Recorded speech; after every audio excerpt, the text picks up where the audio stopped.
జీడిమెట్లలో కన్న తల్లిని ప్రియుడితో కలిసి హత్య చేసిన ఘటనకు పోలీసుల నిర్లక్ష్యమే కారణమా అంటే అవుననే అంటున్నారు హత్య కాబన్న తల్లి తరపు బంధువులు. బాలికను ఇంట్లో నుంచి బయటకు తీసుకెళ్లిన యువకుడిపై ఫోక్సో కేసు పెట్టిన పోలీసులు నోటీసులు ఇచ్చి వదిలి వేయటమే అందుకు కారణంగా బంధువులు అభిప్రాయపడుతున్నారు. బంధువుల ఆరోపణలో ఎంత నిజం ఉంది? ఒకవేళ బంధువుల ఆరోపణలు నిజమే అయితే పోలీసులు బాధ్యతలు మరిచారనే చెప్పుకోవాలి. పోలీసుల నిర్లక్ష్యానికి ఓ ప్రాణం ఆవిరైనట్లే. ఇక 15 ఏళ్ల బాలిక ప్రియుడితో కలిసి కన్న తలని హత్య చేసిన ఉదంతంలో ఎవరిని నిందించాలి? 15 ఏళ్లకే ఓ బాలికకు ప్రేమంటే ఏంటో తెలుసా? 15 ఏళ్ల బాలిక అంత క్రూరంగా మారడానికి కారణాలేంటి? సమాజం ప్రస్తుతం పోతున్న పోకడల ప్రభావం ఆ బాలికపై పడిందా? బాలికపై మీడియా, సినిమాల ప్రభావం ఏమైనా పడిందా? జీడిమెట్ల హత్య ఘటన ప్రస్తుతం ఇలాంటి ఎన్నో ప్రశ్నలకు ఆజ్యం పోస్తుంది.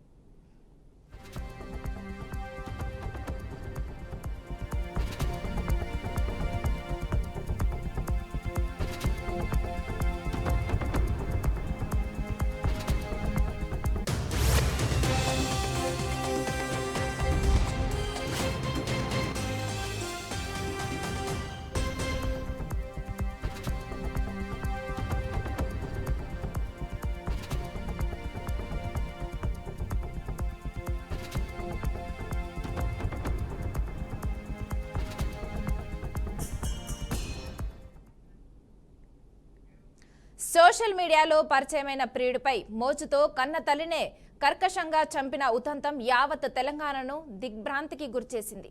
తన ప్రేమకు తల్లి అడ్డుగా ఉందని ప్రియుడు అతని తమ్ముడితో కలిసి ఆమె మెడకు చున్నితో ఉరిబిగించి అప్పటికి చనిపోయిందో లేదోనన్న అనుమానంతో ముగ్గురు కలిసి సుత్తితో కొట్టి ఆమె ప్రాణాలు తీశారు. హైదరాబాద్లోని జీడిమెట్లలో జరిగిన ఈ ఇన్సిడెంట్తో ప్రజలు ఒక్కసారిగా షాక్కు గురయ్యారు. అయితే ఈ దారుణమైన మర్డర్ జరగడానికి పోలీసుల నిర్లక్ష్యమే ప్రధాన కారణమని మృతురాలి కుటుంబ సభ్యులు, బంధువులు ఆరోపిస్తున్నారు. వారి నిర్లక్ష్యం వల్లనే ఈ దారుణం జరిగిందని పోలీసులపై ఆగ్రహం వ్యక్తం చేస్తున్నారు. ఇక బాలికకు తమ ప్రేమ పేరుతో మాయమాటలు చెప్పి తన బుట్టలో వేసుకుని ఇంట్లో నుంచి తీసుకెళ్లిన వ్యక్తిపై ఫోక్సో కేసు పెట్టిన పోలీసులు అతన్ని అరెస్ట్ చేయకుండా కేవలం నోటీసులు ఇచ్చి వదిలేయడం వల్లనే ఈ ఘోరమైన ఇన్సిడెంట్ జరిగిందని తీవ్ర స్థాయిలో ఫైర్ అవుతున్నారు. ఒకవేళ నిందితుడిని అప్పుడే అరెస్ట్ చేసి ఉంటే ఈ దారుణమైన హత్య జరిగి ఉండేది కాదని అభిప్రాయపడుతున్నారు.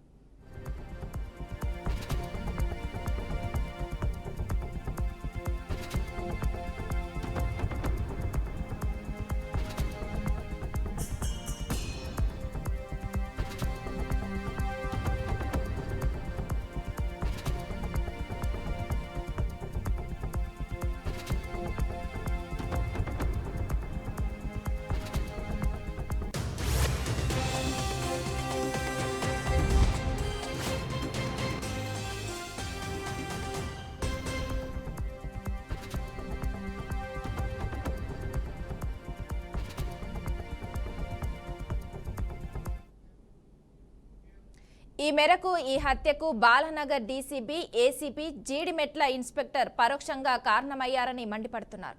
వెంటనే ఈ ఘటనపై సిపి విచారణకు ఆదేశించి బాధ్యులపై చర్యలు తీసుకోవాలని మృతురాలి కుటుంబ సభ్యులు డిమాండ్ చేస్తున్నారు. ఇక అనంతరం ఈ ఘటనపై ఎంఆర్పీఎస్ వ్యవస్థాపక అధ్యక్షుడు మంద కృష్ణ మాదిగ, తెలంగాణ రాష్ట్ర సాంస్కృతిక సారథి చైర్మన్ వెన్నెల గద్దర్ స్పందించారు. మృతురాలి కుటుంబ సభ్యులను పరామర్శించారు. ఇందులో భాగంగానే అంత్యక్రియలకు ఆర్థిక సాయం అందించారు. బంధువుల ఆరోపణలతో పోలీసుల నిర్లక్ష్యం కారణంగానే ఈ హత్య జరిగిందని మందకృష్ణ మాదిగ, వెన్నెల గద్దర్ అన్నారు.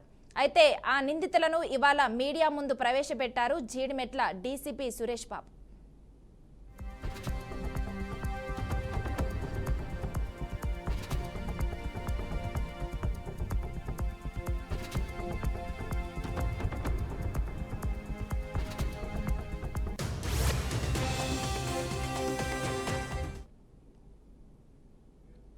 జీడిమెట్లలో జరిగిన హృదయ విదారక ఘటనపై సమాజంలోని విభిన్న వర్గాలు స్పందించాయి. మానవ హక్కుల సంఘాలు, పిల్లల సంక్షేమ సంఘాలు పోలీసుల చర్యలపై తీవ్రమైన విమర్శలు గుప్పించాయి. ఇప్పటికే బాలికపై పీఓసీ, ఎస్ఓ కేసు నమోదయ్యి ఉన్నప్పటికీ అతన్ని కేవలం 41A సిఆర్పిసి నోటీసుతో వదిలేసిన పోలీసులు చర్య నైతికంగా, న్యాయపరంగా తప్పు అని ప్రముఖ న్యాయవాదులు అభిప్రాయపడుతున్నారు. అదే సమయంలో 15 ఏళ్ల బాలిక మానసిక పరిస్థితి, ఆమెపై సామాజిక మాధ్యమాల ప్రభావాన్ని కూడా నిర్లక్ష్యం చేయలేం.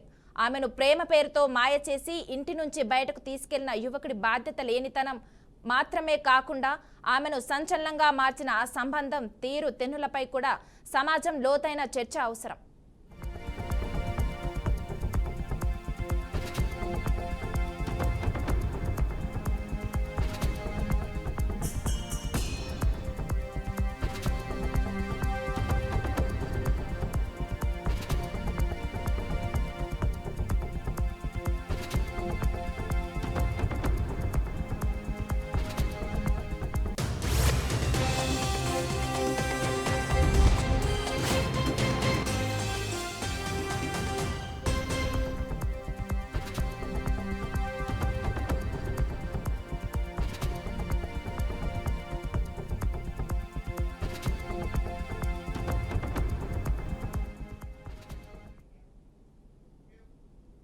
ఇక ఈ ఘటనకు సంబంధించి వారి కుటుంబ సభ్యులు మనతో ఉన్నారు. వారితో మాట్లాడి అసలు ఈ ఇన్సిడెంట్ కి గల కారణాలను గురించి అడిగి తెలుసుకుందాం. సార్ చెప్పండి, అసలు జీడిమెట్ల హత్య ఘటనలో పోలీసుల నిర్లక్ష్యం కారణంగానే ఈ హత్య జరిగింది అనుకోవచ్చా?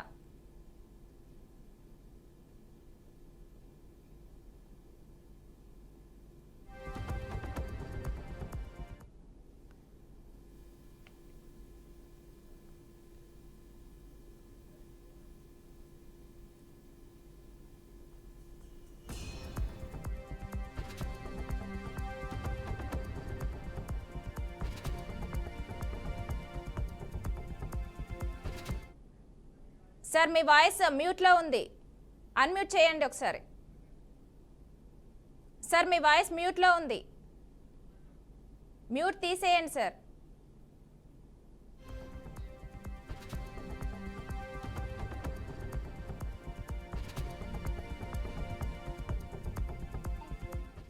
హలో సార్ చెప్పండి, అసలు సార్ చెప్పండి, వినపడుతుంది. ఏం లేదండి, అసలు ఈ ఘటనకు సంబంధించి పోలీసుల నిర్లక్ష్యమే కారణం అంటారా? ఏంటండి, ఈ హత్య జరగడానికి పోలీసుల నిర్లక్ష్యమే కారణం అంటారా? దీనిపై మీ స్పందన ఏంటి? 100% కదండి. ఎందుకంటే ఒక తల్లిగా ఏ తల్లినా కోరుకునేది ఏంటంటే, చిన్న పిల్ల, ఎన్నేళ్ల పిల్ల అండి, 16 ఏళ్ల పిల్ల, ప్రపంచాన్ని చైతన్యం చేయడం కోసం అని చెప్పేసి చేస్తూ చిన్ననాటి నుంచే తన గొంతెత్తు, తన గలమెత్తు ఎన్నో ఉద్యమాలు చేసి ఎస్సీ ఎస్టీ బీసీ మైనార్టీ ఉద్యమాలే కాకుండా తెలంగాణ రాష్ట్రం కోసం నానా రకాల ఉద్యమాలు చేసి జనాలను చైతన్యపరిచింది. ఇవాళ కూడా తెలంగాణ సాంస్కృతిక సారథిలో ఉద్యోగం చేస్తుంది. సంక్షేమ పథకాలను ప్రజలకు చెప్తున్నాం. నేను ఎందుకంటే ఒక మహబూబాబాద్ జిల్లా తెలంగాణ సాంస్కృతిక సారథి అధ్యక్షుడిగా చెప్తున్నా, అందరికీ సంక్షేమ పథకాలు అందాలని చెప్పేసి ఏ గవర్నమెంట్ ఏ నిర్ణయం తీసుకుంటే ఆ సంక్షేమ పథకాలను చెప్తున్నాం. తనకు సంక్షేమం లేదు, తనకు ఇల్లు కూడా లేదు. బజార్లో నా బిడ్డ అంటే నన్ను నోరారా బాబాయ్ బాబాయ్ అని పిలిచేది. నా బిడ్డకు ఒక ఇల్లు లేదు. హైదరాబాద్లో ఉంటే కిరాయి కంప, ఇక్కడికి వస్తే ఇల్లు లేక బజార్లో రాత్రి నుంచి చిరుకులు పడుతుంటే కూడా ఎవరు పడుచుకునేటువంటి అవకాశం లేకుండా ఇవాళ ఇనుగుర్తులో కొంతమంది దాతలు వాళ్ళు ముందుకొచ్చారు. మా నిన్నటి నుంచి మా డిపిఆర్ఓ, మా మహబూబాబాద్ జిల్లా డిపిఆర్ఓ, మా తోటి టీఎస్ఎస్ కళాకారులు ఒక 2-3 సంవత్సరాలు మా దగ్గర మహబూబాబాద్ జిల్లాలో పనిచేసింది. మా దగ్గర నుంచి మొన్ననే ఈ మధ్యకాలంలో రిలీవ్ అయ్యి హైదరాబాద్ జీడిమెట్లకి వెళ్ళిపోయింది. హైదరాబాద్ జిల్లాకి ట్రాన్స్ఫర్ పెట్టుకు వెళ్ళిపోయింది. కానీ ఎన్నడూ కూడా మన గురించి తెలుసుకుంటది, కానీ తన కడుపులో ఇది ఎప్పుడు చెప్పదు. బాబాయ్ నువ్వు అన్నం తినవా అని అంటది, కానీ తను తినలేదా అనేది చెప్పినటువంటి ఒక వ్యక్తి. తను ఇంట్లో సమస్య ఎప్పుడు మాకు చెప్పలేదు. ఇన్ని జరిగినాయి. పోలీస్ స్టేషన్లో కేసు పెట్టిందట.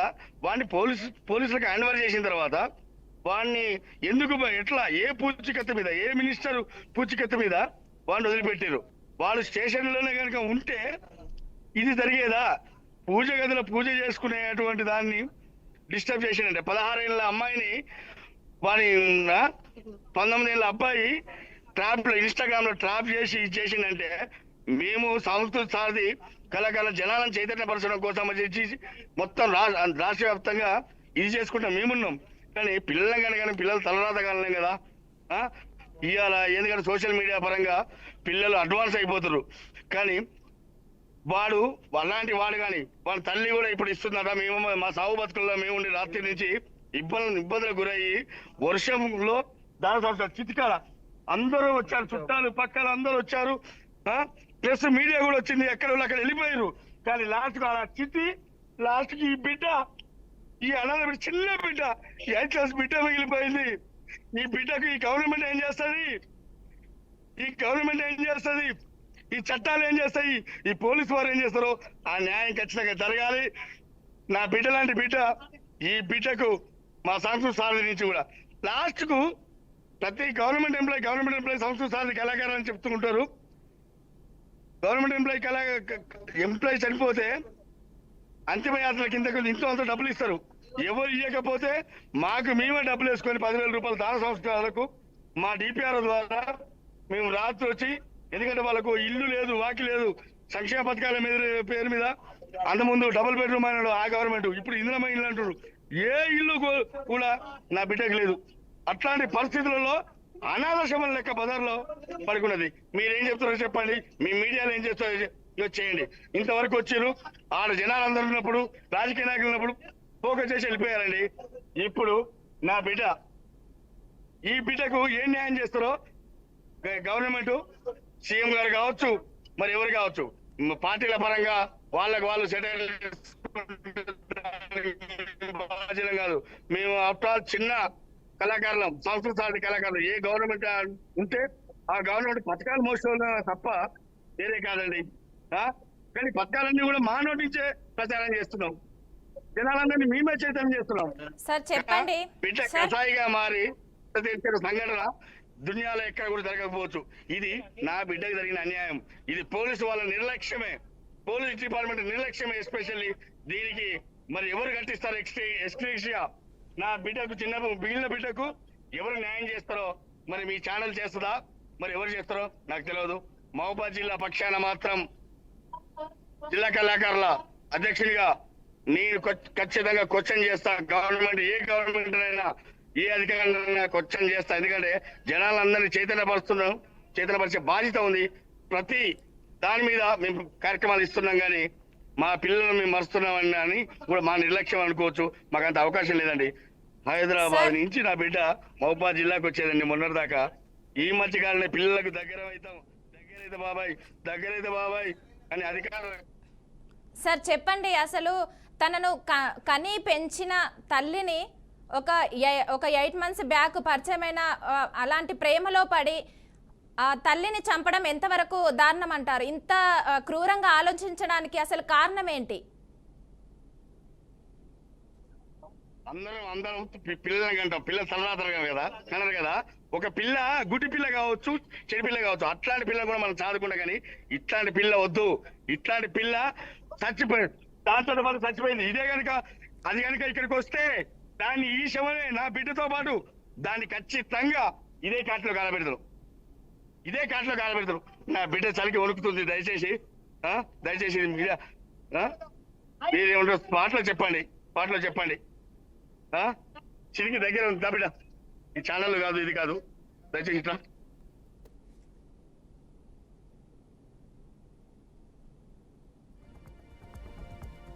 అదే చెప్పండి, పొలాంగి వద్దండి దయచేసి.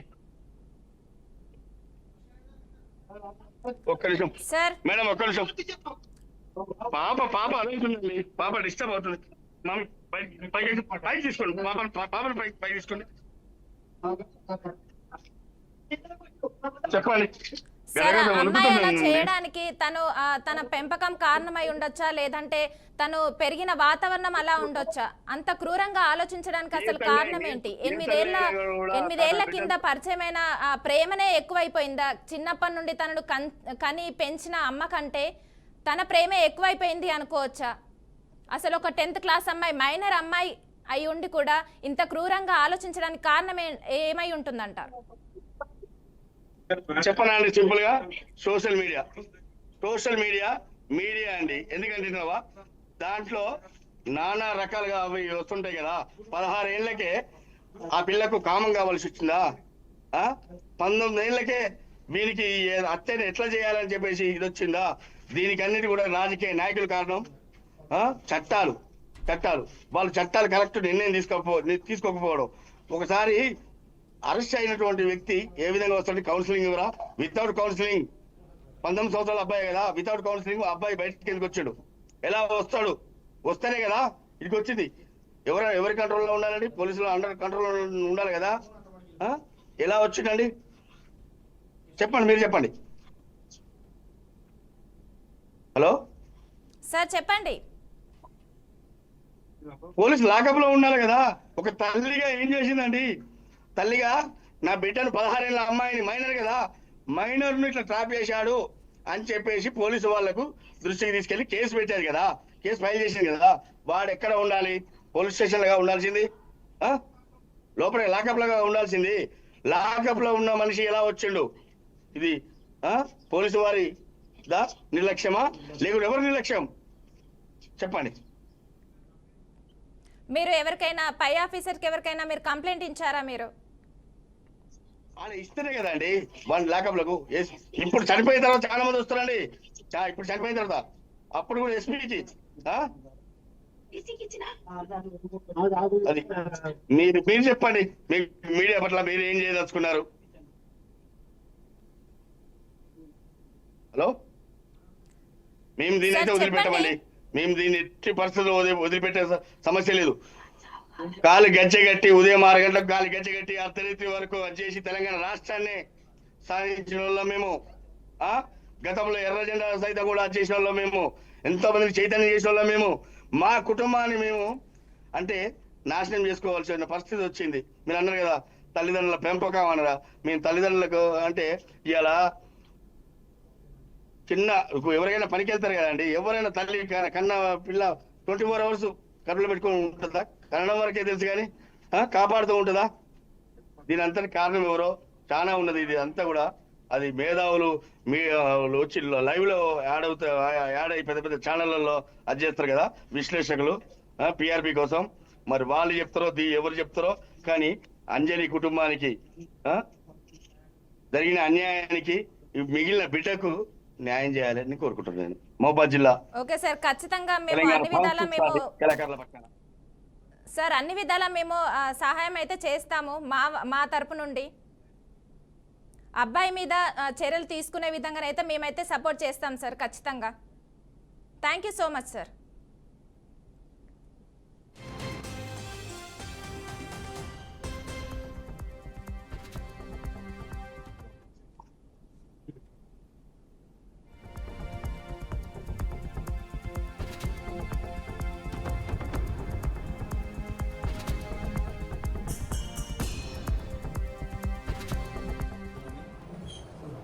సర్దార్ పటేల్ నగర్ ఏరియాలో నైట్ 7:30 ఆ టయానికి అంజలి అనబడే ఒక 39 years మహిళని వాళ్ళ కుమార్తె, ఆవిడ యొక్క ప్రియుడు ఎవరైతే ఉన్నాడో 19 years బాయ్ శివ, ఆ అమ్మాయికి వాళ్ళ కుమార్తెకి 16 సంవత్సరాలు.